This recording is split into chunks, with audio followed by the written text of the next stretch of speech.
اللهم آمين.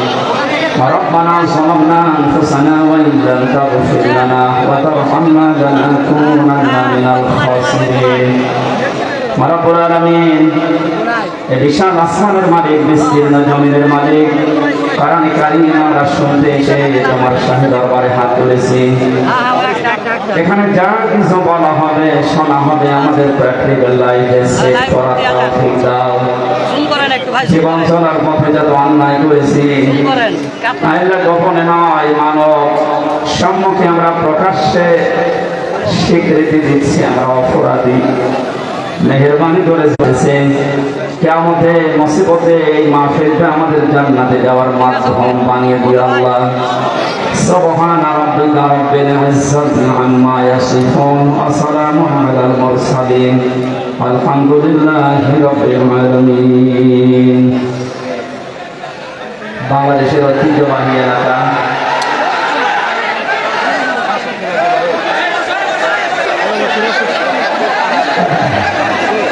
এই জায়গায় এরা দাঁড়িয়ে কি এরা দাঁড়িয়ে আছে কি? ও সিয়ারে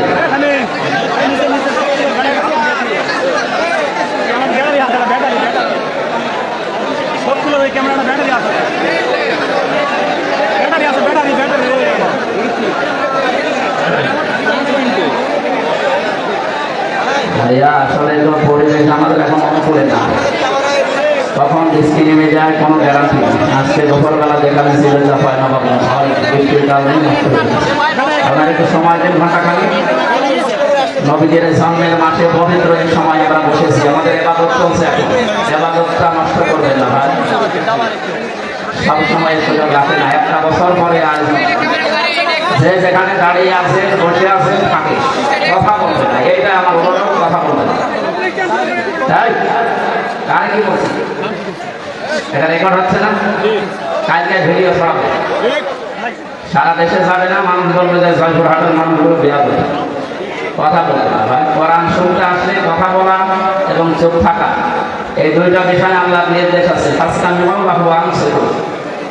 শুনতে হবে এবং চুপ থাকতে হবে, দুইটা খরচ। দুইটা কি? আপনি একটা নফল ইবাদত করতে এসেছেন আজকে। আফদালুল ইবাদাতি তিলাওয়াতুল কোরআন, পৃথিবীর সবচেয়ে উত্তম নফল ইবাদত কোরআনের আলোচনা, তিলাওয়াত। নফল কাজ করতে যদি ফরজ তরফ হয়ে যায় তাও দুইটা, আমার মনে হয় না আসা একটা ভালো ছিল। এই জন্য নিজের পায়ে নিজে কোরআন লাগাবেন না, কষ্ট হলেও চুপ করে। যে ইবাদতে কষ্ট বেশি হয় ওই ইবাদতে সওয়াব বেশি হয়। ধৈর্য ধারণ করি আমরা। বাংলাদেশের ঐতিহ্যবাহী জনপদ জয়পুরহাট, আক্কেলপুর থানার অন্তর্গত। থানায় যারা বসবাস করে ওনাদের আক্কেল বেশি নাকি? আক্কেলের অবস্থা হচ্ছে কেন? আজকের মাহফিলের সভাপতিকে নান্ত বিশিষ্ট ব্যবসায়ী কাশিরা বাজার আল্লাহর গোলাম জনাব আব্দুর রহিম, আতাল্লাহু উমরাহু ওয়া বারাকাল্লাহু ফি হায়াতি, বলেন আমিন। মাহফিলের প্রধান অতিথি উপজেলা নির্বাহী অফিসার আক্কেলপুর জয়পুরহাট, আমাদের অভিভাবক শ্রদ্ধাভাজন ব্যক্তিত্ব সকলের জনাব মোহাম্মদ মঞ্জুরুল আলম। এই মানুষগুলোকে আল্লাহর কোরআনের অনুষ্ঠানগুলোতে অতিথি বানাবে, তাহলে ঝামেলা হবে না। যে মানুষগুলো এখনো বুঝে হোক না বুঝে, সারা বাংলাদেশের যেখানে কোরআনের কথা বলবেন, আল্লাহ সেই ফোর্সে বলতে বলেছেন ওই ফোর্সে বলবেন, কোনো বাধা নেই, কোনো অনুমতি নেওয়ার প্রয়োজন নেই। অন্যান্য ধর্মীয় অনুষ্ঠান যেভাবে বাংলাদেশে হয়, কোরআনের আলোচনা ঠিক ওই ভাষে হবে। কেউ যদি বাধা দেয়, শুধু নাম আর বাবার নাম আর জায়গার নাম জানাবেন, ও ঠ্যাং ভেঙে যাবে। বললাম স্যার আপনি এতদিন ছিলেন কোথায়? আমি নতুন এসেছি, আমরা বাস করি, আমাদের কলিজার চাইতেও দামি কোরআন কারীম। তার প্রচারে প্রসারে অনুমতি নেওয়া লাগবে, ঝামেলা করবে আর তাকে আমরা ছেড়ে দেবো কখনো? এই জন্যে যাতে মাতাল হলেও আমরা কালে ঠিক আছি, বাস্তবতা বুঝে কাজ করবেন। বিশেষ করে আমাদের এখানে এমনিতে রাত বেশি হয়ে গেছে। আমি কয়েকদিন আগে মালয়েশিয়া, সিঙ্গাপুর কয়েকটা দেশে ঘুরছিলাম। মাওলানা মিজানুর রহমান আজহারী, জাকির নায়েক এবং ডেভিড লিউ বলে একজন আছে, নাম করা স্কলার, সারা বিশ্বে পরিচিত। এই মানুষগুলোর সাথে আলোচনা ছিল, ওনারা জানাচ্ছিলেন যারা আমরা এই যে কোরআনে কারিমের ময়দান, এমন লোক আছে 80 বার বললেও জিজ্ঞাসা করবো কি যেহেতু সব ধর্মের ছাত্রছাত্রী এখানে আছে, এই জন্য ক্লাসটা একটু কঠিন। তারপরে আমরা ক্লাস নিব আল্লাহ কোরআন থেকে। ক্লাস সর্বোচ্চ দেওয়া হয় 45 মিনিট। বিশ্ববিদ্যালয়ে যারা ক্লাস নেয় আমরা দেখেছিলাম সর্বোচ্চ ক্লাস নেয় 45 মিনিট। কেন? ভার্সিটি যারা ক্লাস নেয় এদের কোনো যোগ্যতা নেই, 45 মিনিটের পরে আর কথা বলতে পারে না, এই জন্য নাকি? হ্যাঁ, বিজ্ঞান প্রমাণ করেছে মানুষের এই মাথার ভেতরে আল্লাহ 6টা জিনিস বিশেষ করে দিয়ে রেখেছে। ফ্রন্টাল লব, অক্সিপিটাল লব। 45 মিনিটের পরে আপনি যদি কথা বলেন আগেরটা ভুলে যাবে, পরে আবার এটা চলবে। এই জন্য যারা ক্লাস নেয় সারা পৃথিবীতে এটাই নিয়ম, 40-45 মিনিটের উপরে কোনো ক্লাস হয় না, কারণ আপনি কথাটা যেন ধরে রাখতে পারেন। এটা যেহেতু ক্লাসের মতো আমরা অন্তত 40 মিনিট না 1.5 ঘন্টা মতো বা 1 ঘন্টা মতো কথা বলবো ইনশাআল্লাহ। কোরআনে কারিম থেকে কিছু নিয়ে যেন আজকে পাঠ করতে পারি। যত মানুষের নাম যেহেতু দেখলাম তাদের ভাঙা বায়ানুদ্দিন নাস, হোদান্দিন নাস, মানুষ কত পাচ্ছে যারা বিবেচিত তাদের জন্য আল্লাহ এই কোরআন দিয়েছে। কথা বলেন ঠিক কিনা? সুতরাং সেই নিয়ত নিয়ে আজকে আমরা এসেছি, বলেন আলহামদুলিল্লাহ। আল্লাহ পাক বলেন তাহা মা আনজালনা আলাইকাল কুরআনা লিতাশকা। বিষয়গুলো আজকে কোরআনে কারীম দিয়ে আমরা ক্লিয়ার করব। 27টা বিষয় আছে, আজকে আমি একটা বিষয় শুধু ক্লিয়ার করার চেষ্টা চালাবো ইনশাআল্লাহ। আপনি এখানে কি করবেন? পেছনে দেখা আছে একটু পরে ছিল, জানতেন না?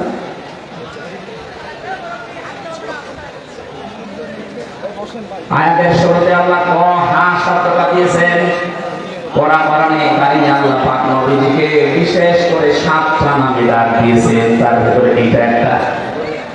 আমি যে কথা বলি ওখান থেকে শিক্ষা নিয়ে আসি, আপনি মিলাদের তো কি নিয়ে আসি দেখেন। বিশ্ব নবীকে আল্লাহ যে 7টা নামে ডাক দিলেন, তার প্রথম নাম ছিল ইয়াসিন। ইয়া হরফে নেদা, ইয়া মানে হে, সিন মানে সাজ্জেদ। নবীজির আপন চাচাতো ভাই হযরতে আব্দুল্লাহ বিন আব্বাস রাদিয়াল্লাহু তাআলা আনহু রাইসুল মুফাসসিরিন ছিলেন তিনি। বিশ্ব নবী ওযু করার পরে একদিন টয়লেট থেকে বের হওয়ার পরে দেখলেন ওযুর এক বদনা পানি যেন সামনে রেখে দিয়েছে। ওযু করার পরে জিজ্ঞাসা করলেন পানির বোতল বা পানির এই লোটা বদনা কে রেখেছে এখানে পাত্রটা? হযরতে আব্দুল্লাহ বিন আব্বাস নবীজির আপন চাচাতো ভাই, ছোট মানুষ, এসে বলে ভাই আমি রেখেছি। বিশ্ব নবী ওই সময় ছোট বালকের মাথায় হাত দিয়ে দোয়া করেছিলেন। দোয়াটা হাদিসের পাতায় এত বেশি আকারে আছে, এখানে রাইসুল মুফাসসিরিন বলা হয়। তিনি তাফসীরে কাবীরের ভেতরে সিন শব্দের 5টা অর্থ দিয়েছেন। আমি তাফসীর কোরআন মানে লিখে দিয়েছি, আমরা চেষ্টা চালাবো তাফসীর আকারে কথা বলা, নাকি আমার মন মতো বলবো। সিন শব্দের 5টি অর্থ, প্রথম অর্থ হচ্ছে সাইয়্যিদুল আলামিন, সিন মানে সাইয়্যিদুল বাশার, সিন মানে সাইয়্যিদুল কাউনাইন, সিন মানে সাইয়্যিদুল আম্বিয়া, সিন মানে সাইয়্যিদুল মুরসালিন। এমন ভাবে থাকবে মানুষ যেমন মাছ ধরার পরে বসে থাকে। থাকতে পারবে না কথা সব বন্ধ, কথাবার্তা তো দূরের কথা, এদিকে দিকে তাকাবেন না, কারণ এটা ইবাদত চলছে। আমি যে পয়েন্টগুলো বলবো একটা বুঝবেন না, সকালবেলায় কাশিয়াড়া বাজারে বসে গল্প করবে, হ্যাঁ কি বলে গেল, তো রাজনীতি হয়ে গেল। আপনি দেখেন তো রাজনীতি হয় কিনা। প্রথম অর্থ হচ্ছে সাইয়্যিদুল আলামিন, আলমরা। এই পৃথিবীতে এখন স্বাধীন পরাধীন মিলে রাষ্ট্রের সংখ্যা 228টা। আমার মনে হচ্ছে কয়েকদিন পরে 235টা হবে, 7টা বাড়তেছে। আমি কি ইয়ার্কি মানছি? 7টা বাড়ছে না? পাকিস্তান থেকে আমাদেরকে ওরা 1 ভাগ করে আলাদা করে করে যদি আমাদের বন্ধু হয়, আমরা 7 ভাগ করে দিচ্ছি, আমরা বড় কথা। আপনি বুঝেছি পাচ্ছেন নাকি আমি বলবো?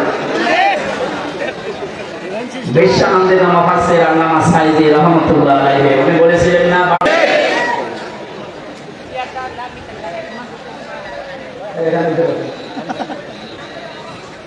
এখানে আসবে না, কেউ যাবে না, না ডিস্টার্ব হলে আসলে আমার ক্লাসটা আরো ভাস নেবে হবে, একটু সাহায্য করেন আমাকে। না এতদিন পর্যন্ত এই যে মুক্তিযুদ্ধের সেনানীরা দেশ চালিয়ে গেল, এরা কি বলতো যে এরা আমাদের বন্ধু, কারণ এরা আমাদেরকে পাকিস্তান থেকে আলাদা করে, ওখান থেকে 1 ভাগ করে আমাদের আলাদা করার কারণে যদি ওরা এত বড় বন্ধু হয় তো সারা জীবনের জন্য আমার 7 ভাগ করে দিচ্ছে, তাহলে আমরা কত বড় বন্ধু হতে। ডক্টর মোহাম্মদ ইউনূস দায়িত্ব নিয়ে পরের দিন ঘোষণা দিয়েছিলেন, এই দেশকে যদি শান্তিতে থাকতে না দেন, সেটা সেটাও শান্তি থাকবে না। 235 রাষ্ট্রে আপনি যেখানে বাস করেন, সেখানে বিশ্বনবীকে আপনাকে নেতা মানা লাগবে। নেতা শব্দ কোথায়? সাজ্জিদ মানে নেতা।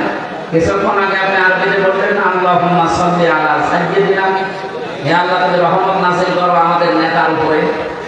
আমাদের নেতার নাম কি? আল্লাহ বলে তুমি নিজে বললেন আলা মুহাম্মদ, মুহাম্মদের উপরে। এই জন্য আল্লাহ ঘোষণা দেওয়া আদর্শ বা নেতা এই পৃথিবীতে মাত্র একজন আছে, তার নাম মুহাম্মদুর রাসূলুল্লাহ। কেউ যদি এই পৃথিবীতে 235টা রাষ্ট্রে বাস না করে বলে আমি মঙ্গল গ্রহে থাকি, সেখানেও আপনাকে মানা লাগবে। বিশ্ব নবী বাদ দিয়ে অন্য কেউ আপনার নেতা হতেই পারে না। কেন বারবার এই শব্দটা বলছি?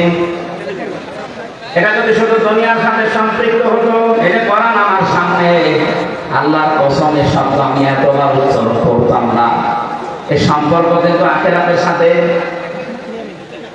নারী হোক আর পুরুষ হোক, তার একমাত্র আদর্শ হওয়া লাগবে বিশ্বনবী। মানুষকে যখন কিয়ামতে আল্লাহ তুলবেন, প্রতিটি মানুষকে বিচারের প্রথম ধাপে আল্লাহ ডাক দেবেন তার সামনে একা একা, অকুল্লুহুম আতিহি ইয়াউমাল কিয়ামাতি ফারদা। সূরা মারিয়াম 16 নম্বর পারা 10 নম্বর পৃষ্ঠার 15 নম্বর লাইনের শেষ নাম্বার রুকু 95 নম্বর আয়াত। আল্লাহ পাক বলেন কিয়ামতে প্রতিটি মানুষ আমি ডাক দেব বিচার করার জন্য, স্রেফ একা একা।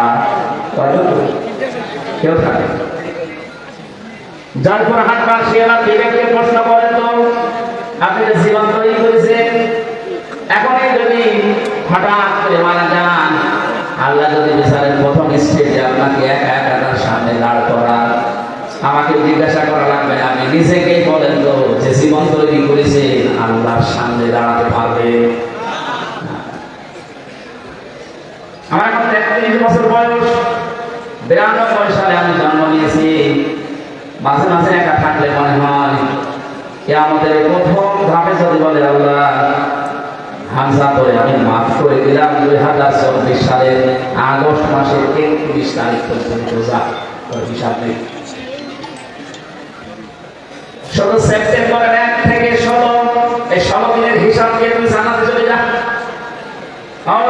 হাটবাসী আমার ইমান থেকে আমি বলছি আমার এই 16 দিনের হিসাব এখন জোগাড় করে আপনারা পারবেন না। হিসাবে শব্দটা শুধু না শুনে এটা কোনো কঠিন বিষয়। কয়েকদিন আগে আমার মামলা চলছিল, সব আদালত খারিজ করে দিয়েছে। মামলার কপি হাতে নিয়ে বিচারপতি বলছে কি দেখে মামলার বিচার করবো, কে না কেউ ওয়াসনীকে সংসদ ভাঙতে গেছে সেই 20 সালে।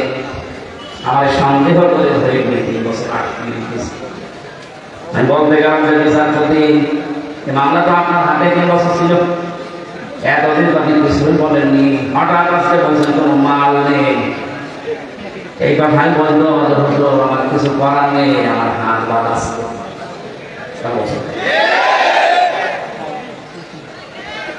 3 বছর পরে এখন যেমন হাত বাঁধা নেই, খোলা আছে। এদেশে এখন 1628টা চেয়ার কি আছে বাংলায়, তার ভেতরে আমাদের ওসি সাহেব একজন। আমরা চাই 1628টা চেয়ারে যারা বসে সাইজের মতো খোলা থাকে। বৈষম্য বিরোধী ছাত্র আন্দোলনে যারা শহীদ হয়েছে তাদের রক্তের দাম যদি দিতে চান, তাদের জীবনের দাম, তাদের যে 9টা দাবি ছিল তার 2 নাম্বার দাবি এটা যে আমরা কারো হাত বাধা দেখতে চাই না, সবার হাত খোলা থাকবে। বাস্তবতা পেয়েছিলাম কি এই 15.5 বছরে শুধু একজনের হাত খোলা ছিল, বাকি কাওয়া কাদের থেকে শুরু করে যারা সব হাত বাঁধা ছিল। এখানে বাকি যা বলতো সব ভুয়া, একজন যা বলতে নাই যে দুনিয়া নেই না, যেখানে যায় ভালো। আমরা চাই দেশে কিয়ামতের আগে যেন কারো হাত বাঁধা না থাকে। আমাদেরকে যে পাওয়ার দেওয়া আছে ওই অনুযায়ী যদি দেশে সঠিকভাবে প্রতিটি চেয়ার থেকে হাত খোলা অবস্থায় কাজ করতে পারে, এ দেশটা দাঁড়িয়ে যাবে ইনশাআল্লাহ। আপনি মিনি জান্নাত দেখতে চান? আমি বহু উন্নত দেশে গেছি বিশ্বে, আমি আকিস গ্রুপে ছিলাম, আপনারা জানেন ওদের বহু দেশে ব্যবসা আছে। একটা ভিসা বাজারে 27টা দেশ ঘোরাবি, এইরকম জায়গায় যেয়ে দেখেছি ওই সমস্ত দেশগুলো উন্নত হওয়ার পেছনে কারণ এই ওরা যে আইন পাস করেছে ওটার প্রয়োগ আছে। আমাদের দেশেও আইন পাস হয়, কিন্তু প্রয়োগ করতে গেলে আমাদের হাত হয়। এখানে হাত জানা কারো বাধা না থাকে। শুধু এতটুকু না, আমার এই যে 3টা বছর এখন তো আমি নির্দোষ খালাস পেয়েছি, আদালত প্রমাণ করেছে যে আমার কোনো দোষ নেই। কথা বলে না কেন? তাই তো আমার এই নির্দোষ খালাস দিত, কোনো দোষ পাইনি, এই জন্য বলছে না এ মামলা কিছু হবে না, সব শেষ। আমি চাই আমাকে 3টা বছর বিনা কারণে আপনি আটক করে রাখলেন, আমার মামলার আয়ুর সাথে এবং রক্ত বটন ছাড়া জড়িত প্রত্যেককে এভাবে 3 বছর করে আটক করে রাখা হবে। আমার রেখেছিল ফাঁসির কন্টেন্ট সেলের ভেতরে, আপনাকে রাখা হবে আয়না ঘরে। অনেকে বলছে আমি চট করে চলে আসবো, আসেন আয়না ঘরে আসেন। 1,10,000 মানুষ এখন জেল খাটতেছে সারা দেশে। আমি যতটুকু 3 বছরে বুঝেছি, আমার মনে হয় 100 জনের প্রায় 60 থেকে 65 জন মানুষ নির্দোষ, কিছু জানে না, আন্দাজে তারা জেল খাটতেছে। যারা এই অবৈধ কাজগুলোর সাথে জড়িত, সে টাকা পয়সা খেয়ে হোক আর চাপে হোক, প্রত্যেককে এই মামলাগুলোতে যদি সাক্ষ্য প্রমাণ হয় যে না ওর কোনো দোষ নেই, বেকসুর খালাস হয়ে যাচ্ছে, তাহলে 3 বছর 5 বছর 10 বছর তার জীবন থেকে আপনি নষ্ট করলে পারেন। যারা এর সাথে জড়িত প্রত্যেকের শাস্তি দাবি করছে, তাহলে নাই চাকায় হবে। ভবিষ্যতে আর কেউ উল্টা পাল্টা মিথ্যা মামলা দিয়ে আপনার জীবন অন্তত নষ্ট করতে পারবে।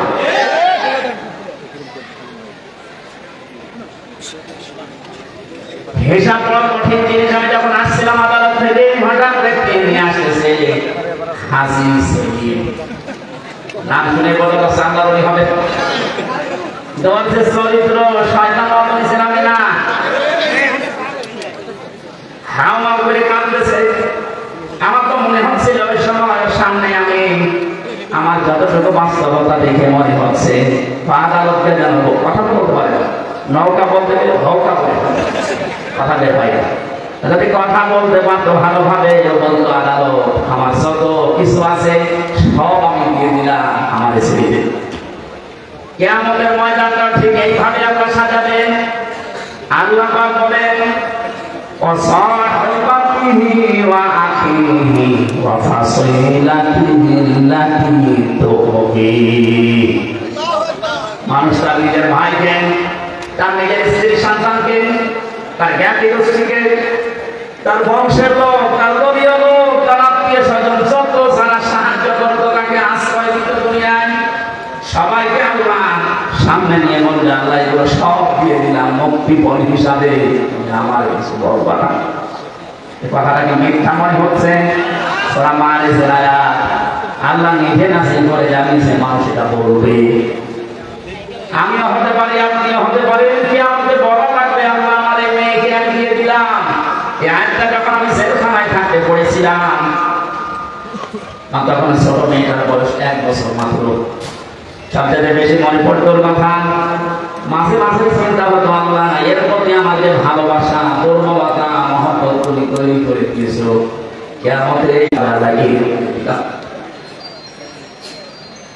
ফাসিলাতি হিল্লাতি তুবি ওয়া মান ফিল আরদি জামিআন। দুনিয়া আমার স্থাপন স্থাপন যত সম্পদ আমি বৈধ অবৈধ পথে উপায় করেছিলাম সব তোমাকে দিলাম। ফাম্মা ইনজি, এরপর তুমি আমার আসার দাও। এখানে আলেম থাকলে জিজ্ঞাসা করেন লাস শব্দটা শুনতে যত সহজ মনে হচ্ছে ভেতরের অবস্থা অত সহজ না। আল্লাহ বলেন এখানে প্রবেশ করার সঙ্গে সঙ্গে মানুষের আগে চামড়া উঠে যাবে।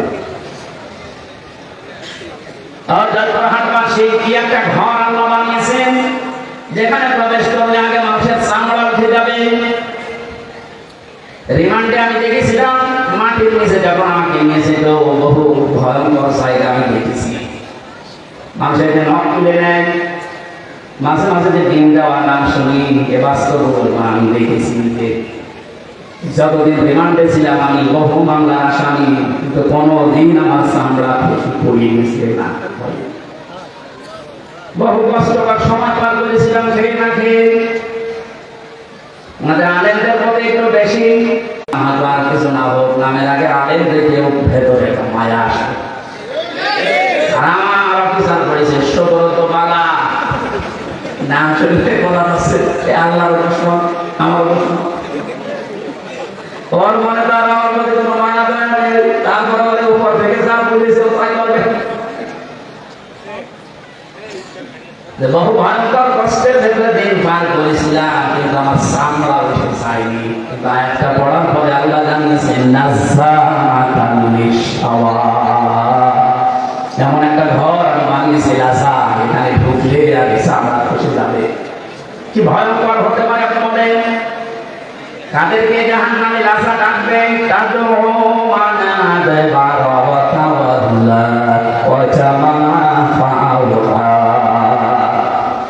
যে মানুষগুলোকে সত্যের দিকে আহ্বান করা হয়, সত্যকে সত্য জানার মতো জাতীয় লোক না, এটা আমার বাবার মরিদ না, এখন আস্তে করে মুখ ফিরিয়ে চলে যায়।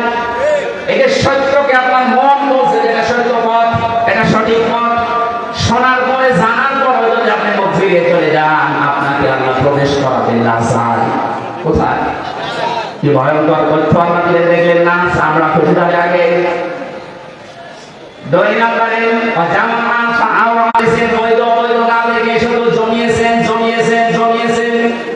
সংরক্ষণ করা যায়, এটা স্থায়ী করা যায়। সেই চিন্তা ভাবনা করে শুধু স্থায়ী করার চিন্তা।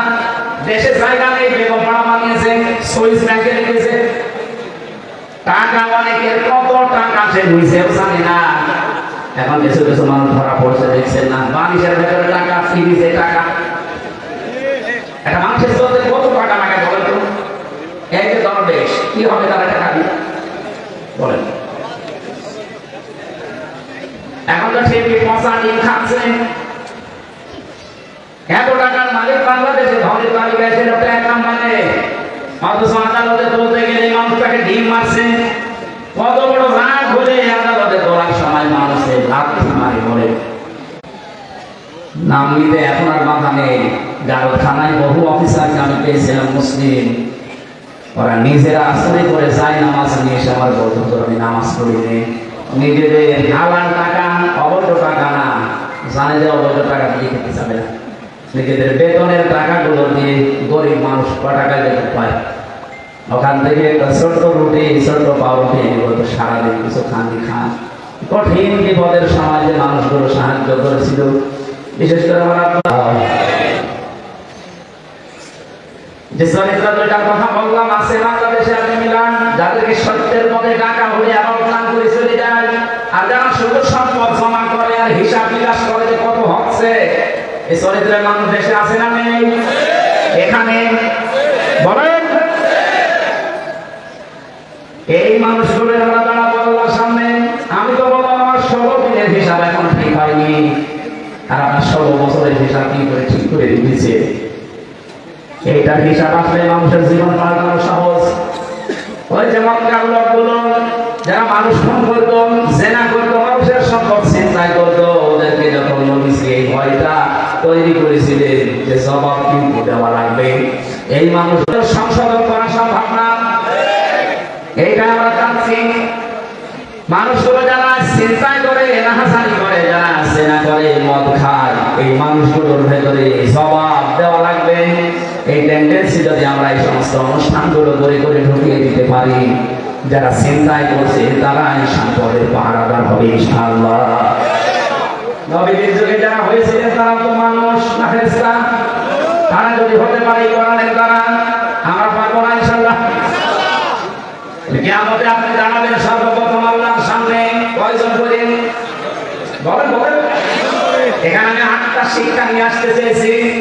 প্রথম নম্বরে আপনার জীবনে যেন একটা ধাক্কা লাগে না, আমি একটু থেমে যাই, আমি কি নিয়ে হাসি হচ্ছে, এখনই যদি চোখ বন্ধ হয়ে যায় আমার তো এখনই দাঁড়ানো লাগবে। দ্বিতীয় নম্বরে কত মানুষ আমাদের ভারত, বাংলাদেশ, পাকিস্তানে বহু জায়গায় আমি ঘুরেছি, মানুষের ভেতরে এই টেন্ডেন্সি, এই বিশ্বাস, এই কথা কে যেন ঢুকিয়েছে, কোন চিন্তা নেই কিয়ামতের ময়দানে বাবা আছে, এরকম বিশ্বাস নেই দেশে? আপনাদের রংপুর, রাজশাহী, রংপুর এই সমস্ত বিভাগগুলোতে একটু কম আছে, এগুলো বেশি চট্টগ্রাম আছে। এত ভক্ত বাবা, আমার মনে হয় রাসূলুল্লাহকে ভালোবাসে না। এখান থেকে আমি যেটা নিয়ে আসতে চেয়েছি, আল্লাহ বলেন কিয়ামতে একা একা দাঁড়াবি, কেউ থাকবে না। তাহলে কথা দিয়ে যারা আপনাকে ধোঁকা দিয়ে বোকা বানাচ্ছে যে চিন্তা নেই বাবা থাকবেন, এটা ডাহামি থাকবে বলুন। আর এগুলো তৈরি করার জন্য সবচেয়ে বড় ব্যবসার জায়গা এই বাজার। 48,000 বাজার এখন এই দেশে সরকারি জমিতে। আপনি একটা মাজার দেখান যেখানে শরীয়তের বিরোধী কাজ নেই, একটা দেখান। নবী জানিয়েছেন লা তাত্তাখিযুল কুবুর মাসাজিদা, কবরকে সেজদার জায়গা বানিও না। অথচ অধিকাংশ মাজারে দেখি সেজদা দেয়, বলেন? মাজার পাকা করা নিষেধ, মোজাইক করা নিষেধ, টাইলস লাগানো নিষেধ, অথচ গরু ছাগল মরে গেল তিনটা হচ্ছে কবর। এই জন্যই যদি হক্কানি আলেমরা বলছে মাজার গুড়িয়ে ভেঙে দেন, কোনো কাজ নেই মাজারের। মাজারের যদি একটু সম্মান থাকতো, নবীজির জামাই হযরত ওসমানকে দেখে আসলাম, কবর জান্নাতুল বাকিতে পড়ে আছে, একটা পাথর দেওয়া মাত্র, কিচ্ছু নেই। যিনি জান্নাতের গ্যারান্টি জিন্দা অবস্থায় পেয়েছেন দুনিয়ায়, তার কবর যদি শুধু একটা পাথর দেওয়া থাকে মাথার কাছে বা পায়ের কাছে, আপনি কি তার চাইতে বড় কিছু হয়ে পড়েছেন যে আপনার কবর পাকা করা লাগবে? এগুলো যারা করছে না করবে, এক কথায় বলছে সব ব্যবসা, কোনো কাজ নেই। মাথায় আগরবাতি, মোমবাতি, টাকা পয়সা দিয়ে যদি ভাগ্য করতো, রাসূলুল্লাহ সে কবর আমার মনে হয় 50 টাকা হয়ে যেত। কথা বলেন? পৃথিবীর সর্বশ্রেষ্ঠ মানুষের কবরে যদি টাকা দেওয়া না লাগে, মোমবাতি দেওয়া না লাগে, আগরবাতি না লাগে, দোয়া করতে দেয়।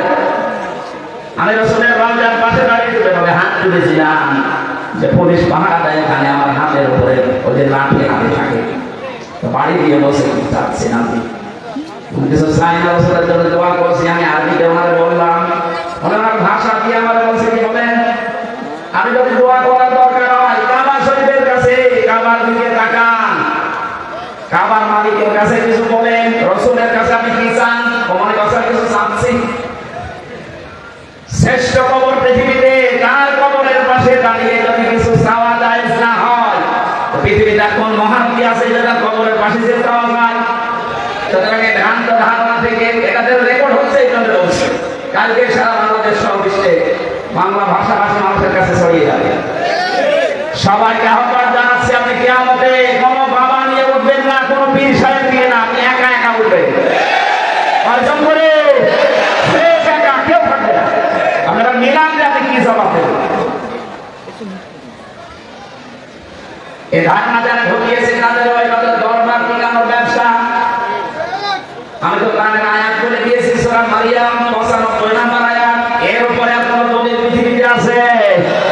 এরপরেও যদি কারো মন খারাপ হয় তাহলে এই আয়াত থেকে বাদ দিয়ে দেন, না এবার পাবে। বিচারের দ্বিতীয় ধাপ, আমাদের বাংলাদেশে 4 প্রকারের রায় হয় আমরা দেখেছি। এই জয়পুরহাটের জেলা আদালত যেটা আছে, এখানে ম্যাজিস্ট্রেট কোর্টে একটা রায় হয়, এরপরে জজ কোর্টে আবার রায় হয়। এখানে যদি আপনার রায় বিপক্ষে যায়, আপনি হাইকোর্টে যান থাকায়, হাইকোর্ট থেকে যদি আপনি ন্যায় বিচার না পান, মনে করেন অফিসার হয়েছে আমার পথে, আপনি আর একটা কোর্টে যান, সুপ্রিম কোর্টে যান, এর উপরে আর কোন কোর্ট এই দেশে আছে? বলেন বলেন। বাংলাদেশের রায় হয় কয় প্রকার? আল্লাহ পাক যে রায় দেবেন কিয়ামতের ময়দানে, যে ধাপ বানিয়েছেন আমাদের যেমন 4 ধাপ, আল্লাহর রায় হবে 2 ধাপ।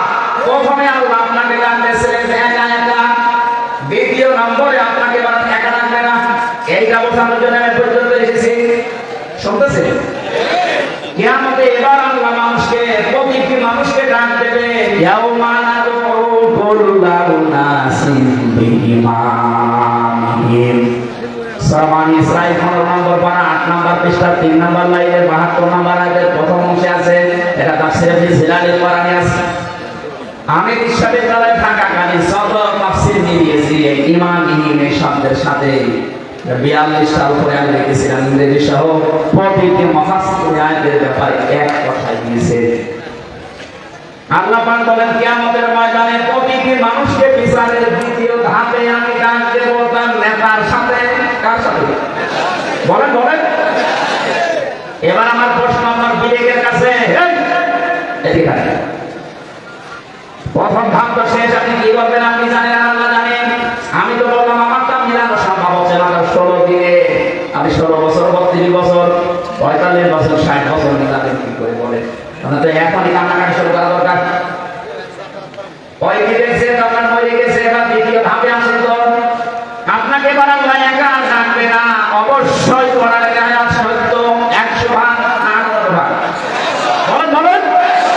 100 ভাগ সত্য বিশ্বাস করেন তো? তাহলে আল্লাহ এবার আপনাকে ডাকবে আপনার ইমানের সাথে। এখানে ইমান মানে নেতা, ইমাম মানে কি?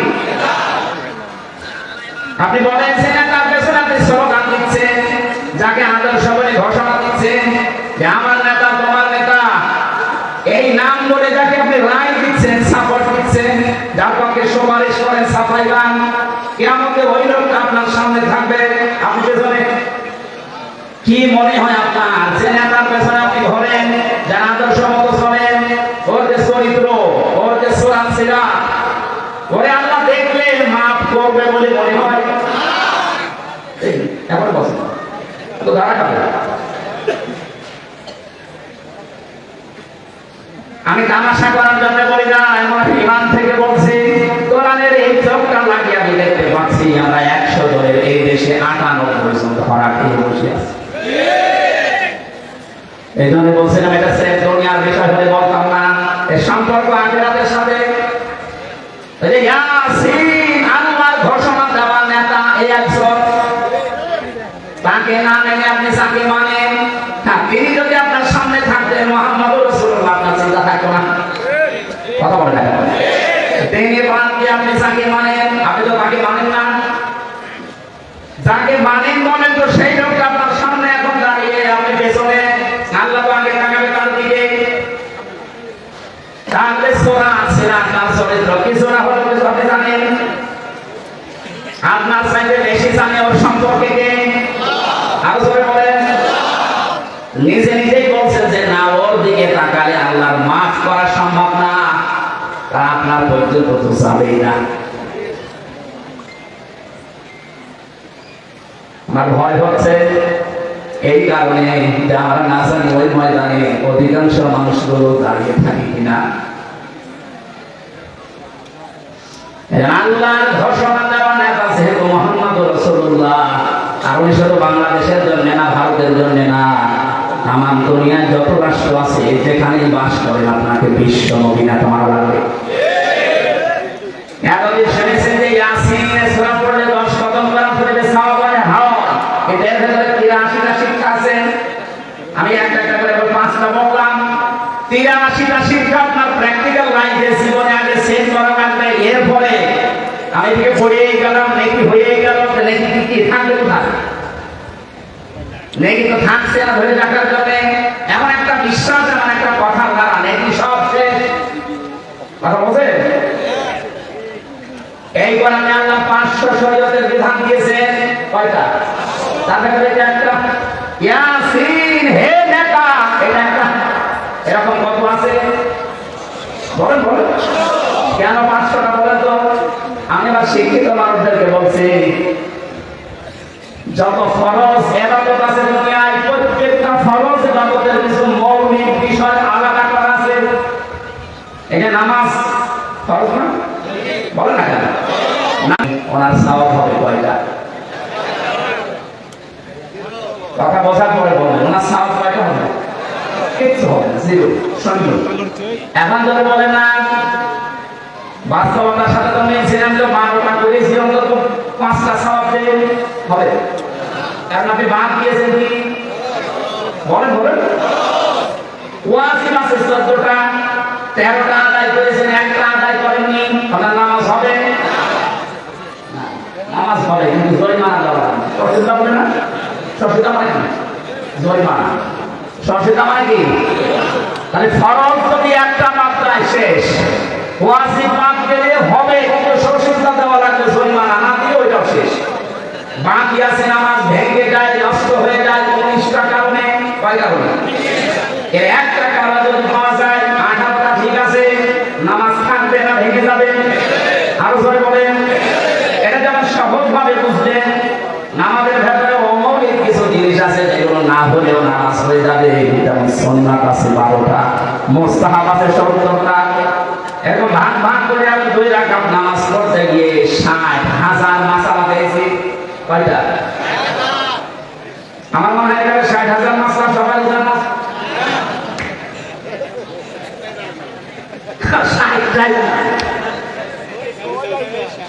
যে জন্য আমি পর্যন্ত আসলাম, এবার আসেন এই যে মঞ্চটা, এই মঞ্চের মৌলিক জিনিস 2টা, একটা খুঁটি আর একটা সামিয়া। এই 2টা মৌলিক না, আসল উপাদান। এই 2টা না থাকলে কেউ মঞ্চ করবে? অমৌলিক জিনিস আছে। এই যে টিস্যু বক্স, এই মাইক, এই যে ফোন দেওয়া আছে, বিউটি খাই করেছে, এই চেয়ার দেওয়া, এই টেবিল আছে, এগুলো কি না থাকলে মানুষ ধ্বংস করবে না? এ পর্যন্ত বুঝেছেন কিনা বলেন যে মৌলিক জিনিস 2টা, অমৌলিক জিনিস 10টা। সংখ্যার দিক থেকে মৌলিক জিনিস বেশি না কম? বলেন। কিন্তু গুরুত্বের দিক থেকে 1,666, 500 বাদ দিলে কি হয়?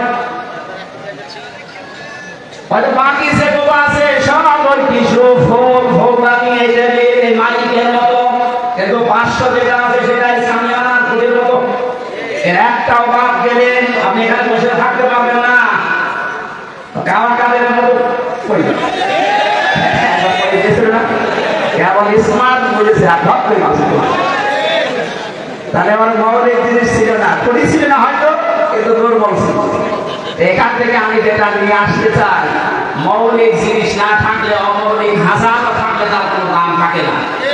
অজিটাইম যদি নামাজ পড়তে গিয়ে 12টা আদায় করে, একটা আদায় না করে, উনি নিজেও এখন বলবো যে কোনো সওয়াব নেই, জিরো হবে, শূন্য হবে। এ পর্যন্ত বুঝেছেন তো? 500 শরীয়তের বিধান একটা মানেননি, 499টা মেনেছেন। কিয়ামতের দিন যখন আল্লাহ মিজানের পাল্লায় আপনাকে তুলবে, আপনার মিজান মানে ন্যায় বিচারের মানদণ্ড। ভাই বোনের সামনে দেখবেন একটা দাড়ি পাল্লা টাঙানো আছে, এটা মানে দাড়ি পাল্লা সরকার টাঙিয়েছে কি খেলা করার জন্য, নাকি ওদের একদিকে ঝুলিয়ে থাকে সমান করা? দেশের 18 কোটি মানুষকে বাঁচাতে চায় দেশের সরকার, যে কোন জায়গায় যদি ন্যায় বিচার না পাও, এখানে ন্যায় বিচার পাওয়া, এটা ন্যায় বিচারের প্রতীক। তাহলে দাড়ি পাল্লা মানে ন্যায় বিচারের মানদণ্ডের প্রতীক। এটা আমাদেরকে যে কিয়ামতে আল্লাহ মাপ দেবেন, আমরা জানি যে কিয়ামতে আল্লাহ মাপ দেবেন। আমল কি মাপ? আমলের মাপ দেবেন আমি জানি আল্লাহ। এটা শুনেছেন কোনদিন নাকি আজকে শুনলে? কিয়ামতের দিন আল্লাহ মাপ দেবে কি? আমল। বলেন বলেন। আমল মানে কি? কাজ। এই কে বললো আমল মানে কাজ না? আমল মানে শুধু কাজ। নেক কাজ হতে হলে তো সলিহাত ধরতে, সলিহাত ধরতে হবে। তাহলে আমল মানে বাংলায় কি? বলেন। কাজ। এখানে যারা আছেন ক্লাস চলছে, আমার ডক্টর গোলাম রব্বানী, আমাদের নওগাঁয় বাড়ি, ডক্টর লোকমান স্যার এইভাবে হাতে কলমে শেখাতেন। তোমরা কাজ করতে চাও, এই যে মঞ্চটার কথা বললাম, এটা যদি আমি স্যারকে বলি যে স্যার এই মঞ্চটা আপনি মেপে দেন, উনি গাড়ি পালে বলে দেন। এটা মাপার জন্য একটা যন্ত্র আছে না, এই নাম কি? ফিতা। নাম কি? ফিতা দিয়ে মাপলে বুঝতে পারবে না কত ইঞ্চি কত ফুট। এই যে পানিটা যদি আমরা দিয়ে বলি এটা ফিতা দিয়ে মেপে দেন, হবে? এটা জন্য সিসি লাগবে, লিটার লাগবে, এরকম যন্ত্র আছে আলাদা। ওনারা যদি সাইজ দিয়ে বলে যে ফিতা দিয়ে সাইজ মেপে দেন, হবে? ওনাদের বাচ্চা লাগে, কেজি লাগে। পৃথিবীর প্রতিটা জিনিসের মাপ করার জন্য আলাদা আলাদা যন্ত্র আছে। তাহলে আমল মানে আমরা সবাই বলছি আমল মানে কাজ। আমল মানে আমল হচ্ছে আরবি, বাংলায় কাজ, ইংরেজিতে ওয়ার্ক। এই যে কাজ, আমি স্যারকে তুমি বলছিলাম এই কাজকে কাজ নিতে পাগল হবে। কাজ কি দাঁড়ি বাংলায় মাপে বাংলা যে 5 কেজি কাজ আর এদিকে 10 কেজি কাজ, হবে? কাজ মাপতে হলে একটা আলাদা যন্ত্র আছে, সেই যন্ত্রের নাম কি? হ্যাঁ, আপনারা কি পড়ে কামেল পাস করেন, অনার্স মাস্টার্স করেন, বুঝে বুঝে পড়া যায় না। কাজ মাপতে হলে একটা আলাদা যন্ত্র আছে, ওই যন্ত্রের নাম হচ্ছে গুরুত্ব। নাম কি?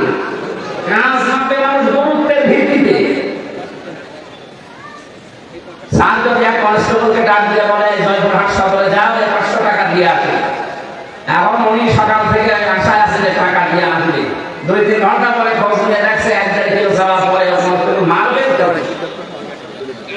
ওনার কথা ওনার কাজের কোন গুরুত্ব কনস্টেবল দিয়েছে? ওর উপরে তো উনি খুব খুশি হবে, রাজি হবে নাকি বলেন? আপনাকে একটা 500 টাকা কাজ দিয়েছিল দুনিয়ায়, যেটা মৌলিক কাজ, এই সাদের মতো আপনি এগুলো আপনি না করে মার বের খাচ্ছে। পরবর্তীতে যখন আমরা দেখছি কি করে এই গুরুত্বপূর্ণ কাজগুলো না করে ও মার বের খাচ্ছে, ওনার মতো আল্লাহর রাগ হওয়া সম্ভব না। আপনার জীবনের যে মৌলিক কাজ, যে গুরুত্বের ভিত্তিতে আল্লাহ মাপবে। 500 টাকা কাজ দিয়েছেন, 500 টাকা দিয়ে গুরুত্বপূর্ণ কিছু অংশ আছে। নামাজের যেমন 13টা, এই ওযু করতে গেলে মানুষের ওযু ভেঙে যায় কয় টাকা করে? 7 কারণে। বলে কয়টা? এর ভেতরে যদি 6টা আদায় করেন, 1টা আদায় করেন, নষ্ট হয়ে গেছে। আপনারা ওই করছে, ওই ওযু কি নামাজ হবে? আমি কেন বলছিলাম এই কথা বারবার ক্লাসের মতো? আমাদের আজকে আমল মাপা, অনেকে মনে করে কিয়ামতের দিন এদিকে আমি 10 কেজি সব তুলে দেবো, এদিকে 11 কেজি গোনা তুলে দেবো, একটু কম বেশি হবে। অথবা এদিকে 11 কেজি সওয়াব, এদিকে 10 কেজি গোনা, একটু বেশি হবে, আল্লাহ জান্নাত দিবেন। আরে ভাই, কাজ কি মানুষ মাপে গাড়ি পাল্লা দিয়ে নাকি? গুরুত্ব দিয়ে মাপতে হয়। আপনার জীবনের গুরুত্বপূর্ণ কাজই তো নেই। এই পৃথিবীতে যত গুরুত্বপূর্ণ কাজ আছে, এই যে ছাদের মতো আর খুঁটির মতো, তার ভেতরে 1 নম্বরে গুরুত্বপূর্ণ কাজ হচ্ছে আহসানু আমালা, সবচেয়ে উত্তম কাজ। সবচেয়ে উত্তম কাজ 500টা, তার ভেতরে 1 নাম্বার কি? 1 নাম্বার হচ্ছে পৃথিবীতে আল্লাহর দ্বীন কায়েম করে দেখাও। এইটার নাম শুনলে তাদের কাছে রাজনীতি মনে হয়, দুনিয়ার কাজ মনে হয়। হযরত মুসা তাহলে ভুল করেছিল, হযরত ঈসা ভুল করেছিল, ইব্রাহিম নবী ভুল করেছিল, নূহ নবী ভুল করেছিল, মুহাম্মদ রাসূলুল্লাহ ভুল করেছিল। ওনারা তো এই কাজ করতে গিয়ে 27টা যুদ্ধের নেতৃত্ব দেওয়া দিয়েছে। আপনি এই কাজের কথা শুনলে খালি দুনিয়ার কাজ মনে করে, রাজনীতি মনে করেন। মানে এটা তো মৌলিক কাজ, হাত পা হয়ে যাচ্ছে। ফোন দিয়ে এইসব দিয়ে কি করবে? আমি আশা করি কথা বোঝাতে পেরেছি। এরপরও যদি কেউ না বোঝা ভাগ করে থাকে, এদিকে আসেন, আসেন, আপনাকে সব করে ঢুকি, আসেন।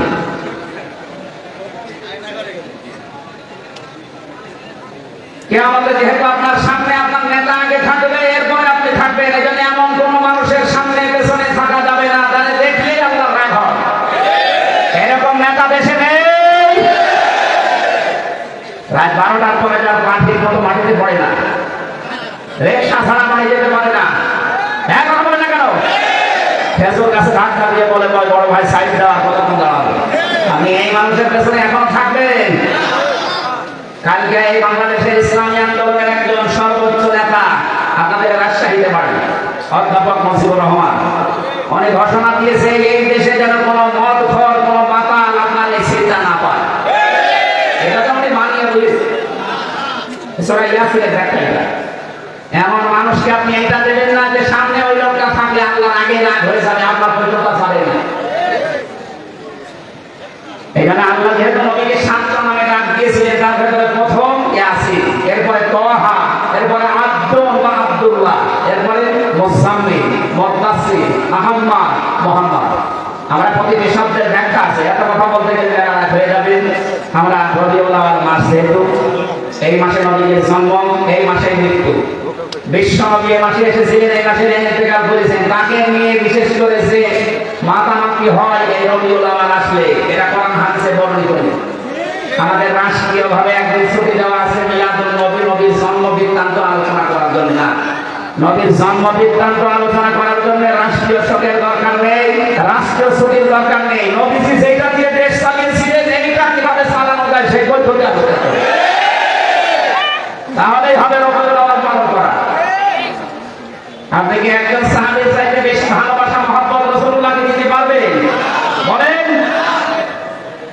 এই যে মিলাদ নিয়ে যারা আজ মাতামাতি করে, আমি কালকে বগুড়া ছিলাম, খালি মিলাদ নিয়ে যেভাবে মিছিল লাগিয়েছে এরা বুঝে করুক না বলে দরকার এটা জানি না, কিন্তু বাস্তবতা হচ্ছে শুধু যদি কেউ মিলাদ মানে জন্ম, মিলাদ মানে কি শুধু জন্ম নিয়ে কেউ যদি আনন্দে থাকে সে জানে না, শুধু জন্ম নিয়ে। কারণ নবীজি ইন্তেকালের 600 বছর পরে এই মিলাদ আবিষ্কার করেছে মানুষ। তাহলে এই 600 বছরে তো মিলাদ হয় কি তুমি আয় ওরা জান্নাত যাবে না? বলেন। আপনি এই 600 বছর পরে কোথায় পেলেন এটা? ইসলামের ভেতরে নতুন কিছু আবিষ্কার যে করে সে বেদাত করে, আর বেদাত করলে সে গোমরা, আর গোমরা হলে সে জাহান্নামী। আপনি একটা কথা খণ্ডন করতে পারবেন? এবার আসলে আমি দলিল দিচ্ছি। দুইজন চাচা ছিল নবীর জন্মের খুশি, একজন আবু লাহাব আর একজন আবু তালিব, এরা আপন চাচা। এই দুজন এত বেশি খুশি হয়েছিল নবীর জন্মে, যারা সংবাদ দিয়েছে তাদের আজাদ করে দিয়েছে। আর আবু তালিবের জীবনে পড়েছি, অনেকের সন্তান আলীকে কাছে রাখতো না, কিন্তু ভাতিজা মুহাম্মদের কি বাবা নেই মা নেই, এজন্য নিজের কাছে রাখতো। এত আদর করেছে, বলতো ভাতিজা আমি তোমার ধর্ম মানি না, কিন্তু তোমার শরীরে কেউ আঘাত করবে এটা আমি বেঁচে থাকতে সহ্য করবো না। তা আপনি কি করেন বলেন তো? নবীর জন্ম আসলে সেই লোকটার দিকে তাকান, জীবন পর্যন্ত যাওয়ার মতো এইরকম মহব্বত করতে রাসূলকে। তো মারা যাওয়ার সময় নবীজি যখন বললেন ইয়া আবি তালিব লা ইলাহা ইল্লাল্লাহ হাজ্জুল লাকা ইনদাল্লাহি ইয়াওমাল কিয়ামাহ, বুখারী শরীফের হাদিস। নবীজি মাথার কাছে এসে বলেন চাচা, আশপাশে মানুষজন দাঁড়িয়ে আছে, আপনার জোরে বলার দরকার নেই, আমার কানের কাছে মুখ নিয়ে শুধু আস্তে করে বলে লা ইলাহা ইল্লাল্লাহ মুহাম্মাদুর রাসূলুল্লাহ বলার দরকার নেই, কারণ ওটা আমি নিজে আমি জানি। আপনি শুধু আল্লাহ আর একাত্মবাদের স্বীকৃতিটা আমার কানে শোনান, কারণ সাক্ষী, আমি শাহেদ। আমি কি শাহিদা ওয়া মুবাশশিরা ওয়া নাযীরা, এই শব্দ কোরআনে নেই? আমি যে সাক্ষী, কিয়ামতে তো বলা লাগবে। আপনি শুধু আমার কানের কাছে একটু বলেন যে লা ইলাহা ইল্লাল্লাহ, আর কিছু বলা লাগবে, কাউকে শোনানোর দরকার নেই। এটা যদি বলতে পারেন কিয়ামতের ময়দানে আমি নবী আপনাকে আল্লাহর দরবারে সবরা করে জান্নাতে নিয়ে যাব, বলেন। ডাক দিয়ে বলছে ভাবিস আমি তোমাকে ভালোবাসি, কিন্তু তোমার এই কালিমা, তোমার এই আদর্শ আমি মানতে পারলাম না, তুমি আমাদের মাফ করে দিও। মাসি মাফ করার মালিক নবীজি না আল্লাহ। আর জোরে বলে। এত ভালোবেসেছিল, জন্মে খুশি হয়েছিল যে আবু লাহাব আর আবু তালেব। ওই তাদের জীবনে পড়েন দুইজনে জাহান্নামী, আগুনের ফিতা লাগিয়ে দেবে পায়ের নিচে, মাথার মগজ পর্যন্ত ফুটবে। তারা শুধু জন্মে খুশি ছিল, মিলাদে খুশি ছিল। সিস্টেম অপর পৃষ্ঠায় দেখুন, আপন চাচা হযরতে আব্বাস আর একজন হযরত আমির হামজা রাদিয়াল্লাহু তাআলা আনহুমা। এই দুইজন চাচা শুধু জন্মে খুশি ছিল না, জন্মের সময় তো তারা খুশি হয়েছে, সবচেয়ে বেশি খুশি হয়েছে দুইজন চাচা নবীর আদর্শে। হযরত হামজা নবীর আদর্শ মানতে গিয়ে জীবন দিয়েছে, ৭০ টুকরা হয়েছে, তারপরও পিছপা হয়নি। কথা বলে না কেন? হযরতে আব্বাস নিজের জীবন দিয়েছে নবীর আদর্শ গ্রহণ করে, তিনি বলেছিলেন মান যাকা তামাল ঈমান, তোমরা যদি ঈমানের শান্তি চাও, মান রাদিয়া বিল্লাহি রব্বা, আল্লাহকে রব পেয়ে খুশি থাকো, পেয়ে খুশি থাকো। আমি মুহাম্মদ রাসূলুল্লাহ সাল্লাল্লাহু আলাইহি ওয়াসাল্লাম নবিয়্যা ওয়া রাসূলা রাহু মুসলিম। মুসলিম শরীফের হাদিস, নবীজিকে বিশ্ব নবী মুহাম্মদ রাসূলুল্লাহকে নবী এবং রাসূল থেকে খুশি থাকো। হযরত আব্বাস আর হামজা এই দুইজন চাচা নবী শুধু জন্মে না, তাদের সিরাতে সুরাতে তাদের আদর্শ পেয়ে খুশি, এজন্য এই দুইজন চাচা জান্নাতি। সুতরাং আজকে আমাদের সময় এসেছে, রবিউল আউয়াল মাস এক বছর পরে আসবে, শুধু নবীর জন্মের কথা শুনে মিলাদ দেবেন, জন্মের আলোচনা করবেন, খেজুরি সিরাতি খেয়ে শেষ করে দেবেন না। আপনি যদি পালন করতে হয় প্রত্যেক সোমবার একটা করে রোজা রাখেন, আর কথা বলে কেন? আর যদি সর্বোচ্চটা মানতে চান হযরত হামজার মতো, হযরত আব্বাসের মতো তার আদর্শ মেনে নেন, আল্লাহ আমাদেরকে মেনে নেওয়ার তৌফিক দিন, বলেন আমিন। এই নবীর জীবনী থেকে একটা পাঠ, আমি 27টা পাঠ করেছিলাম না, একটা পাঠ আজকে আলোচনা করছি। আসল নবীজির আচরণ ব্যবহারটা কেমন ছিল আর আমাদেরটা কেমন, এটা আমি বাস্তবের সাথে মিলাবো। সূরা আলে ইমরান 159 নম্বর আয়াত, একটা মাত্র আয়াত পড়েছি, এই আয়াতের ভেতরে যা আছে তাফসীর আকারে বলার চেষ্টা করেছি, নাকি শেষ করে দেব? জবান খুলে কোরআনের আয়াতে প্রবেশ করে না। আউযু বিল্লাহি মিনাশ শাইতানির রাজীম, বিসমিল্লাহির রহমানির রহিম, ফাবিমা রাহমাতিন মিনাল্লাহি লিনতা লাহুম ওয়ালাউ কুনতা ফাসসান গালিযাল কলবি লানফাদ্দু মিন হাওলিক। সূরা আলে ইমরান নামকরণ আছে, ঐতিহাসিক প্রেক্ষাপট আছে, শানে নজুল আছে, এই আয়াতের ব্যাকগ্রাউন্ড আছে, এগুলো বিভিন্ন মাহফিলে তাফসীরে আপনারা সহজে পেয়ে যাবেন। আমরা এখন মূল শিক্ষায় যাচ্ছি। আল্লাহ পাক বলেন, হে নবী, আমি দয়া করে আপনার অন্তরের ভেতরে আপনার অন্তরটা মোলায়েম, কোমল, সহজ, সরল, সফট করে বানিয়েছি। আপনি যদি কঠোর হতেন, কর্কশ হাসি হতেন, তাহলে আপনার কাছে মানুষ বেরোত না, আপনার আশপাশ থেকে মানুষ সব চলে যেত। আপনি যেহেতু নরম দিলের মানুষ, মানুষদেরকে আপনি ক্ষমা করেন আর তাদের জন্য ক্ষমা চান। কোন কাজ করতে হলে যারা অধীনস্থ আছে তাদের সাথে পরামর্শ করে করবেন। কাজটা যখন সিদ্ধান্ত নেওয়া হয়ে যাবে তখন ভরসা করবেন একচ্ছত্রভাবে আল্লাহর উপরে। যারা ভরসাকারী তাদের আল্লাহর উপরে ভরসা করা উচিত, এটা বাংলা অর্থ ছিল। আমরা তাফসীরে যাই, নবীজিকে আল্লাহ এত কমল, এত সফট একটা হৃদয় দিয়েছিলেন, তার যে আচার ব্যবহার গুলো আল্লাহ পাক তার আচার ব্যবহার প্রমাণ করতে গিয়ে একটা নাম দিয়েছে খুলুকুন আযীম। হে নবী, আপনি মহান চরিত্রের উপরে প্রতিষ্ঠিত, যারা বলেন সুবহানাল্লাহ। নবীজির যে আচরণগুলো ছিল, প্রথমে শিশুদের সাথে ধরে, এটা বাচ্চাদের সাথে তার যে আচরণ, হাদিস প্রমাণ করছে নবীকে রাস্তা দিয়ে যখন হেঁটে মসজিদে নববীতে কাবা শরীফে যেতেন, রাস্তার আশেপাশে বাচ্চারা খেলাধুলা করত, বিশ্ব নবীকে দেখলে নিজের মা বাবা বড় ভাই সব ছেলে নবীর কাছে ছুটে আসতো। আমাদের ভেতরে চরিত্রটা অনেকের নেই, বাচ্চাদেরকে আদর করা, মহব্বত করা, ভালোবাসা দেওয়া। নবীকে বলেন, ছোটদের সাথে আমার ভালোবাসাটা, আমার আন্ডারস্ট্যান্ডিং এমন ভাবে পয়দা হয়েছিল, আল্লাহ তৈরি করে দিয়েছিলেন। বাচ্চারা যদি নিজের মা বাবাকে দিনের পর দিন, মাসের পর মাস, বছরের পর বছর না দেখতো, আমি নবীর সাথে থাকলে ওরা মনে করতো মা বাবার সাথে আছে। হযরত যায়েদ রাদিয়াল্লাহু তাআলা আনহু তিনি বিক্রি হয়ে গেলেন একবার ছোটবেলায়। ভাগ্যটাকে খাদিজাতুল কুবরার কাছে পৌঁছে দিয়েছে। হযরতে খাদিজা তার স্বামী মুহাম্মদ রাসূলুল্লাহর কাছে উপহার দিলেন, এটা আমি কাজের লোক হিসাবে আপনাকে দিলাম, আপনি খেদমতের জন্য নিয়ে নেন। 7 দিন হয়ে গেছে, হযরতে যায়েদের বাবা এবং চাচা খবর পেয়েছে মক্কাতে মুহাম্মদ রাসূলুল্লাহর কাছে আছে তার সন্তান। জয়পুরহাটবাসী একটু নিজের জীবনের সাথে দিলাম, তো নিজের আপন চাচা আপন বাবা এসে বলছে, মুহাম্মদ শুনতে পেরেছি আমাদের সন্তান তো আমাদের কাছে আছে, ফেরত দিয়ে দাও। নবীজি ডাক দিয়ে বললেন, আপনারা কি আমি চিনি না? আমরা যায়েদের পিতা, এটা যায়েদের চাচা। বিশ্ব নবী বলেন, আপনারা যদি চাচার বাবা হয়ে থাকেন সাহেব যদি আপনাদেরকে চিনতে পারে আর যদি চিনতে চায় আমি বাধা দেব না, কিন্তু সাহেব যদি চিনতে না চায় আপনারা সর করে নিয়ে যেতেও পারবেন না। পিতা বলবেন হ্যাঁ আপনি অবশ্যই যুক্তিপূর্ণ কথা বলেছেন। হযরত সাহেবকে নিয়ে আসা হলো, নবীজি জিজ্ঞাসা করলেন সাহেব এদেরকে চেনো? হযরত সাহেব বলে হে রাসূল এটা আমার বাবা আর এটা আমার চাচা।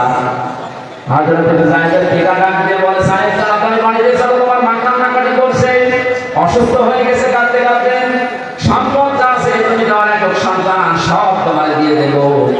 হযরত সাহেব একটা কথা বলেছিলেন, আপনি তো মিলাদ আপনার কাছের বাড়ির ছেলেটা মেয়েটা আপনার সম্পর্কে কথা বলতে পারে কিনা? হযরত সাহেব বলেছিলেন হে আমার পিতা, হে আমার চাচা, বাড়ির সম্পদ সব যা আছে সব আমাকে দিয়ে দিতে চান। এই 7টা দিনের লোকটার কাছে থেকে যে ব্যবহার আমি পেয়েছি তাম দুনিয়া দিলেও একে ছেড়ে যাওয়া যায় না। কি ব্যবহার পেয়েছিলেন নবীর কাছে মাত্র 7 দিনে ছোট মানুষটা। আপনার বাড়িতে যে ছেলেটা কাজ করে, যে মেয়েটা কাজের মেয়ে, ওকে তুমি গোপনে রেখে বলবে না তাহলে 2 লাখ টাকা দেবো তুমি চলে যাবি, ও বলবে শয়তান টাকা দেওয়া লাগবে না এমনি ছেড়ে দে। কথা বলে হযরত আনাস ডাকতে বলে আমি কাছের মানুষ ছিলাম, আমার মা উম্মে সুলাইম নবীজি যখন মদিনায় হিজরত করে আসে তখন আমার মা আমাকে হাদিয়া দিয়েছিল। 10টা বছর নবীদের বাড়িতে আমি খেদমত করেছি, যখন যেটা লাগে আমি এনে দিতাম। রাতবার বছর আমার নবী কোনোদিন এই 10টা বছরে কোনোদিন আমাকে খবর দিয়ে কথা বলেননি। জোরে বলেন আল্লাহু আকবার। বিষয়টা শুনতে যত সহজ মনে হচ্ছে, যে যে চেয়ার বসে আছে ওই জায়গা থেকে ভাবেন তো আপনার অধীনস্থ লোকদের সাথে আচরণ করা কত কঠিন। 10 বছর না 10টা দিনও আপনি পাবেন না।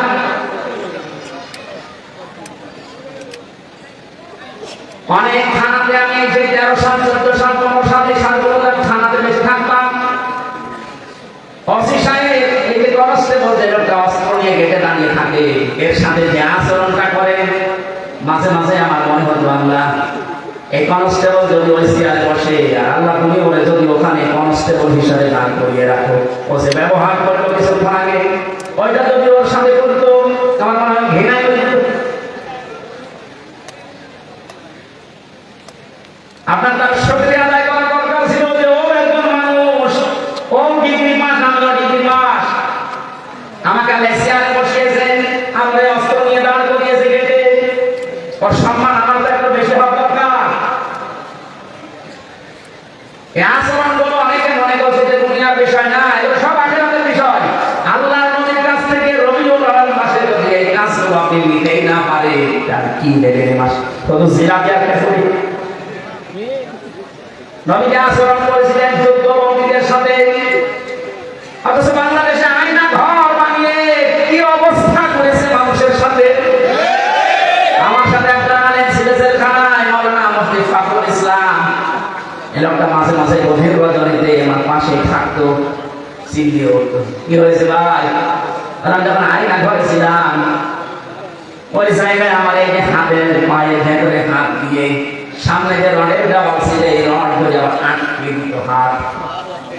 খালি বলতাম আল্লাহ তুমি আমাকে মরণ দাও, না একটু শোবার মতো ব্যবস্থা করে দাও।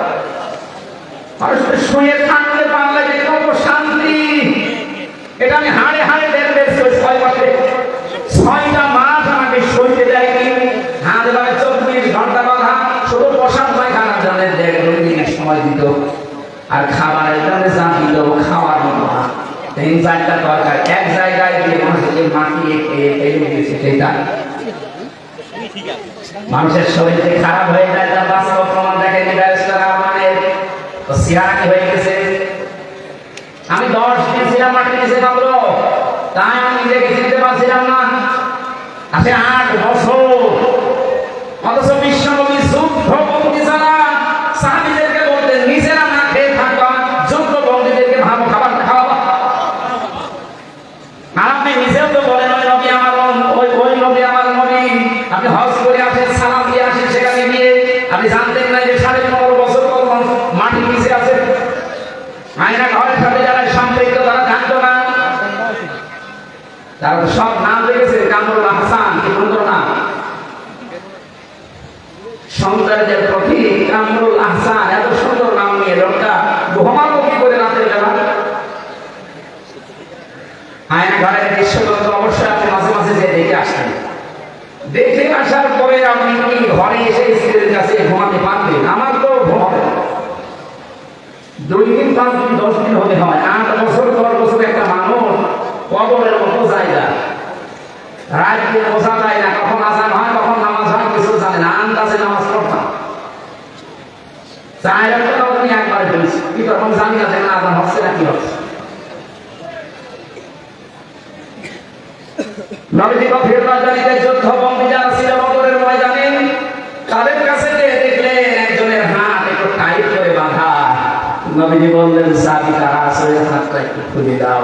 ওয়ায়ুতিউনা তাআমা আলা হুব্বিহি মিসকিনান ওয়া ইয়াতীমান ওয়া আসীরা। যারা জান্নাতে যেতে চান তারা ইতিম, মিসকিন, অসহায় এবং যুদ্ধবন্দী যারা, বিশেষ করে যারা বন্দী জীবনে আছে তাদেরকে খাবার খাওয়াও। এর নির্দেশকার আপনি কি করবেন? জান্নাতে আপনার বলে হক আছে, দাবি করে অনেকে। যা বলেছেন আমার মনে হয় জান্নাতে আপনার হক নেই, আপনার হক আছে জাহান্নামে। নবীর উম্মত পরিচয় দিতে আমার লজ্জা লাগবে না। কিয়ামতে নবীজি কি করলেন আর আপনি কি করেছেন? হচ্ছে না আমাদের আচরণ। শুধু রবিউল আউয়াল আসবে চলে যাবে, আপনি যদি এই আচরণগুলো ব্যবহার করে নিতে না পারেন কি হবে? খেজুরি আসিলা থেকে পায়খানা করে। আল্লাহ নবী আচরণ করেছিলেন তার স্ত্রীদের সাথে, বিশ্বনবী নিজের রাষ্ট্রের দায়িত্ব পালন করে এসে দেখেন হযরত আয়েশা রুটি বানিয়েছেন আর বকরি রুটিগুলো একটা একটা করে নিয়ে চলে যাচ্ছে। অনেক বড় রুটি বানাতে বানাতে ছোট মানুষ ঘুমিয়ে গেছে। আমার মনে হয় আমাদের মতো স্বামী যারা চাকরিজীবী ব্যবসায়ী মাঠে কাজ করে, বাড়িতে এসে যদি দেখতো যে তরকারি সাগরে নিয়ে যাচ্ছে আর বউ পড়ে পড়ে ঘুমাচ্ছে, ওখানে তিনি আর মার করে কাজ কাম নেই, বাড়িতে কি করো কি? নবীজি এসে নিজে আটাগুলো, নিজে খামের বানিয়ে আটাগুলো তৈরি করে, রুটিগুলো তৈরি করে 10টা তৈরি করার পর হযরত আয়েশাকে এবার ডাকলেন। ডাক দিয়ে বলে, আয়েশা দেখলাম তুমি ঘুমিয়ে গেছো, তোমার ঘুমের ডিস্টার্ব হবে আমি কিছু বলি নাই, আমি নিজেই নতুন করে আটা খামির করে রুটি বানিয়ে গোশত বানিয়ে রেখে দিয়েছি, এসো আমরা দুজন খাই। হযরত আয়েশা কেঁদে ফেললেন। নবীজির বুকের ভেতরে মাথা নিয়ে বলেন, হে আমার স্বামী, দুনিয়াতে আমার কোনো দুঃখ নেই, কোনো আফসোস নেই। এই কথা বলার মতো স্ত্রী বাংলাদেশে কম না বেশি নেই।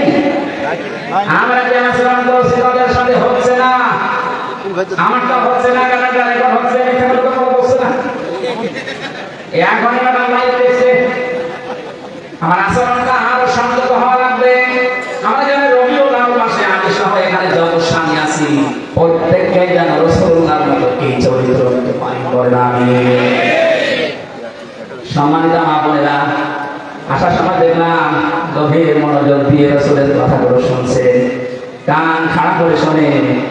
বাংলাদেশে নারী নির্যাতন করলে কেস হয়, মামলা হয়, এই বসে আছে মামলা নেওয়ার জন্য। পুরুষ নির্যাতন হলে যে কেস হবে এখানে আমরা চাচ্ছি আমাদের কারণে দেশের 100 জনের 98টা স্বামী মানসিক রোগী হয়ে যাচ্ছে। আপনি বোঝা হবে মেয়েদের ছোট মনের কারণে সংসারে শান্তি নেই। হাজারো মেয়ের বউ এমন আছে নিজের বাবা মা নিজের ভাই বোনের জন্য যদি স্বামী খরচ করে বলে অসুবিধা নেই, অথচ স্বামী যদি তার নিজের ভাই বোনের জন্য একটু কিছু করে, অনেক বউ আছে মন খারাপ করে। এরকম ছোট মনের বউ আছে, কার হাত করে তো না না আমি হাসি করে এই দুজন হাত করে তো বিয়ে না করি রিলায় যেমন হাত করবে না, কারণ এটা কিন্তু ভিডিও হচ্ছে, ও দেখবে যে আমার বাড়ি যারা হাত তুলেছে না। আপনি ওরা হন কি করবেন? আপনি তো আপনি 50 বছর পরে দুনিয়া থাকবেন না, মাঝখান থেকে আপনি এই আচরণের কারণে জাহান্নাম করে নিয়ে যাচ্ছেন। আপনার মতো পাগল আর কেউ নেই। আপনার সম্পত্তি পড়ে থাকবে, মাঝখান থেকে আপনি জাহান্নাম হয়ে যাচ্ছেন।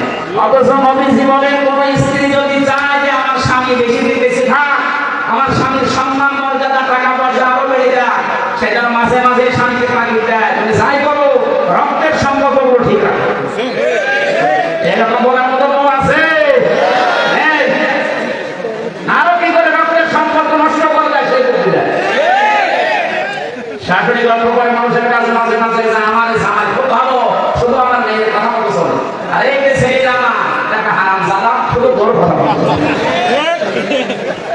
আপনি শাশুড়ি আপনার মনে ছোট কেন? একটু বোঝা হতে পারেন না? নিজের মেয়ে ভোট করলে মাফ করে দেন, আর বৌমা একটু কিছু করলে আপনি তার ছেলের কাছে দিলে দেন। আমি মানুষ, আমি ডাইনি। আমি নামাজ দিয়ে রোজা দিয়ে খাবো, বোরকা দিয়ে জান্নাত যেতে পারবেন না ওই মেয়েটার মতবার কারণ। আল্লাহ আমাদের আচরণগুলো রাসূলের কাছ থেকে নেওয়ার তৌফিক দাও বলেন আমিন। আন্তর্জাতিক জীবনে তার চরিত্র আছে। প্রত্যেকটা জীবনে বড়দের সাথে কিভাবে আচরণ করা লাগে। আজ অফিসের যারা বস আছেন, এখানে দোকানের মালিক আছে, আমি বহু অফিসে এই অভিযোগটা শুনেছি, এই জন্য তুলে ধরলাম। অনেক অফিসের অফিসারের আচরণ নিয়ে তার মিলে যারা চাকরি করে, তার আচরণের কারণে বলে কখন যে 8 ঘন্টা চলে যায় স্যারের কাছে থাকতে, আমি টেরও পাই না। মনে হয় যে আরো 8 ঘন্টা যা, বাড়ির কথা মনে হয় না। এমনও স্যার পেয়েছি হুজুরে 8 ঘন্টা না, কখন যে 8 ঘন্টা যাবে সুবহানাল্লাহ লাগলো। এই যে দুইটা স্যারের পরিচয় বললাম, একটা চরিত্র রাসূলের মতো, আর একটা চরিত্র ফেরাউনের মতো। ফেরাউন কেন জান্নাত দেবে? ওই স্যার বলল জান্নাত দেবে। আল্লাহ আমাদের আচরণগুলো রাসূলের মতো হওয়ার তৌফিক দিন আমিন। বারাকাল্লাহু লানা ওয়া লাকুম ফিল কুরআনিল আযীম। আল্লাহুম্মা আমিন। লা ইলাহা ইল্লা আনতা সুবহানাক ইন্নী কুনতু মিনাজ জালিমিন। এই মোনাজাতটা বসে করেন। আমরা মুসাফির আছি, অসুস্থ আছি, আমরা মুসলিম অবস্থায় আছি। মোনাজাতটা আমরা বসে করছি। যে যেখানে আছেন মোনাজাতটা